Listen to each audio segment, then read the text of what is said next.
আবার দেখো ওই যে গাড়ি ডুবে পুরোটায়, বলে বৃষ্টি হয়েছে নদীতে তেলছে, আর তোমার বলে ডুবে না এলা বলছো, কুত্তার বাচ্চা।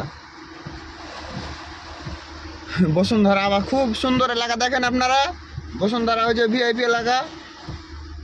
বসুন্ধরাতে যারা যারা থাকতে চান তারা আমার সাথে যোগাযোগ করবেন, না হলে সোহেল পুলিশের সাথে যোগাযোগ করবেন। বসুন্ধরায় রিস্কালার তো অবস্থা খুবই খারাপ, গাড়িটা ডুবে যাচ্ছে। হ্যালো ভিউয়ার্স, এখন তোমার পদ্মা নদীর ঢেউ দেখা যাচ্ছে ভিউয়ার্স। পদ্মা নদীতেও পারবে না। এটা হলো বসুন্ধরা এ ব্লক। কি অবস্থা দেখতে পাচ্ছেন আপনারা। আমার বাবার বাসা বসুন্ধরা এ ব্লকে 3 নম্বর রোডে। ওনার তো বিমান আছে, সমস্যা হয় না, উনি তো উড়ে উড়ে যায়। মানে মোটর সাইকেলের সামনের মার্গাট নাই, বুঝছেন বিমান কোনটা।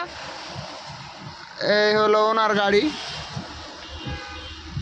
আমার গাড়িটা একটু উঁচা, তাই ওই জন্য মনে করেন যে যতটাই বোঝা যায় না।